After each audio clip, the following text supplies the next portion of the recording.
궁금한 뒷이야기를 들어보면서 물음표가 느낌표로 바뀌는 뉴스의 재구성 뉴스야 시간입니다. 오늘은 정치부 류병수 기자와 함께합니다. 자, 첫 번째 물음표부터 보죠. 네, 첫 번째 물음표는요. 김영호의 칼, 핵심 타깃은입니다. 자, 김영호 공천관리위원장이 그동안 이제 절반 이상, 현역 의원 절반 이상을 물갈이하겠다. 이걸 저희가 처음에 단독으로 보도를 해드렸었는데 네. 어디에서 누구를 컷오프하겠다. 이게 윤곽이 좀 잡힌 모양이죠? 네, 김 위원장과 공관위, 총선 기획단 등을 다양하게 취재했는데요. 우선 김 위원장 발언부터 들어보시겠습니다. 정치의 새로운 지형을 열 수 있는 그런 사람들을 많이 들어오도록 컷오프는 과감하게 할 수밖에 없는 거 아니냐. 타깃은 부산, 경남, 대구, 경북, 그리고 서울, 강남입니다. 먼저 부산은 최대 70% 물갈이가 예상됩니다. 근데 부산은 이제 완전히 텃밭이다 이렇게 보기는 좀 어렵고 접전지로 분류할 수 있을 텐데 이 70%나 현역을 물갈이하고도 승산이 있다 이렇게 볼 수 있나요? 네, 지금 일단 지도를 보시면요. 70%라는 말이 이해가 되실 겁니다. 한국당 현역 의원은 11명인데 불출마 의원은 김무성, 김정훈, 김세연, 김도읍, 윤상직 의원 등 5명입니다. 여기에 컷오프 두세 명을 추가하면 70% 안팎의 현역이 불출마하는 겁니다. 중진 중에는 사선 유기준, 이진복 의원, 재선에는 장재원, 이현승 의원 중 두세 명이 대상으로 거론됩니다. 또 경남과 울산 역시 3선 이상 다선 의원 중심으로 서너 명의 교체가 거론됩니다. 아무래도 이제 김영호 위원장이 부산 출신이다 보니까 속사정을 좀 잘 알고 있을 텐데 이 대구, 경북도 대폭 물갈이하겠다 이렇게 이미 얘기를 한 상태잖아요. 여기도 좀 취재가 됐습니까? 네, 우선 대구를 보면요. 12개 의석 중에서 한국당 소속은 8명입니다. 불출마한 정종섭 의원을 제외하고 3명 이상이 교체 대상입니다. 최다선인 사선 주호영 의원이 거론되는데 의정활동과 불교계에서의 영향력이 감안되면서 공관위도 고민하고 있습니다. 초선 중에서는 개인 지지도가 당 지지도의 70%에 미치지 못하는 의원 두세 명이 대상입니다.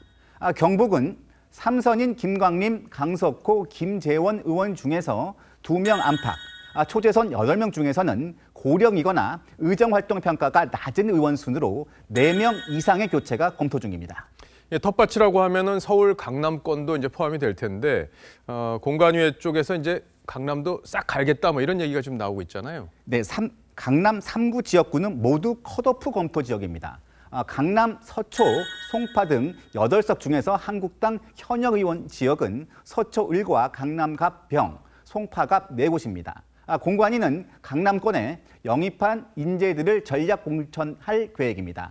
근데 역대 총선에서 보면은 이제 물갈이를 많이 한 당이 이제 이겼단 말이에요. 그래서 이제 한국당의 물갈이가 얼마나 될지가 이제 관심의 아주 핵심 포인트인데 좀 더 지켜봐야겠군요.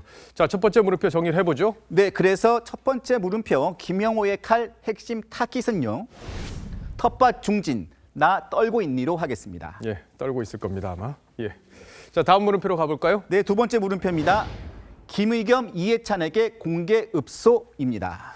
이 부동산 투기 의혹이 일고 있는 김의겸 전 청와대 대변인 문제, 이게 공천 문제가 당에서 계속 논란이 되고 있는데 생각보다 좀 장기화되는 것 같아요. 네, 민주당 후보 검증위에서 결정 보류에 걸려 있는 김의겸 전 대변인이 이해찬 대표에게 공개 편지를 보냈는데요. 읍소 수준이었습니다. 근데 이제 공천 희망자가 당 대표에게 이런 식으로 편지를 보낸 경우는 이제 극히 이례적인데 어떤 내용이 담겼습니까? 네, 제가 요약을 해드리겠습니다. 45일째 군산 바닥을 표류하고 있다. 당이 가혹하다. 예비 후보 자격을 주지 않는다면 나는 2번 죽는 셈이라고 했습니다. 근데 며칠 전에 이제 김 전 대변인 공천을 놓고 당청 간의 갈등을 빚었다 이런 내용을 저희가 단독으로 보도를 해드렸었는데 김 전 대변인이 좀 뭔가 믿는 구석이 있다 이런 얘기들이 좀 당 안팎에서 나오고 있죠. 네, 말씀하신 취재한 내용을 좀 상세하게 정리를 해드리면요. 당에서 지난주에 김 전 대변인에게 불출마를 권유했다고 합니다. 이후 청와대 관계자 몇 명이 당으로 연락을 해와서 김 전 대변인에게 공천을 주면 안 되겠느냐고 했다는 겁니다. 물론 청와대는 당의 공천에 관여하지 않고 있다는 입장을 강조하고는 있습니다. 뭐 청와대 출신들이 특혜를 받는다면은 공천에서도 문제가 되고 이후에 이제 본선 투표 때도 논란이 좀 될 텐데 당이 어떻게 처리하는지 좀 지켜봐야 되겠고요. 그리고 형사 피의자인 이제 청와대 인사들 청와대 출신 인사들에 대한 출마 이것도 지금 논란이 되고 있죠. 네, 일단 그래픽을 보시면서 말씀드리겠습니다. 울산시장 하명 수사 의혹이나 유재수 감찰 무마 사건과 관련해서 검찰 조사를 받거나 기소됐는데도 출마를 준비하는 인사들이 있습니다. 먼저 기소된 한병도 전 청와대 정무수석, 황운하 전 울산경찰청장, 송병기 전 울산부시장 등이 대상입니다. 한병도 전 수석과 황 전 청장은 후보자 적격 판정을 받았고요. 송병기 전 부시장은 부적격이 아닌 계속 심사 대상입니다. 또 이해찬 대표는 최근 피의자 신분으로 검찰 조사를 받은 임종석 전 청와대 비서실장의 출마를 설득하고 있습니다. 이제 검찰 인사가 있었고 그 인사 이후에 수사 방해다 아니다 이런 논란들이 있었기 때문에 이분들의 출마도 이제 전체 표심의 변수가 될 수 있겠다 이렇게 볼 수 있겠습니다. 자, 두 번째 물음표도 정리하죠. 네, 두 번째 물음표 김의겸, 이해찬에게 공개 읍소는요. 청관여 논란 표심 변수로 하겠습니다. 예, 저 복잡한 문제들이기 때문에 총선까지 변수가 논란이 이어질 걸로 이렇게 보면 되겠네요. 자, 잘 들었습니다. 지금까지 류병수 기자였습니다.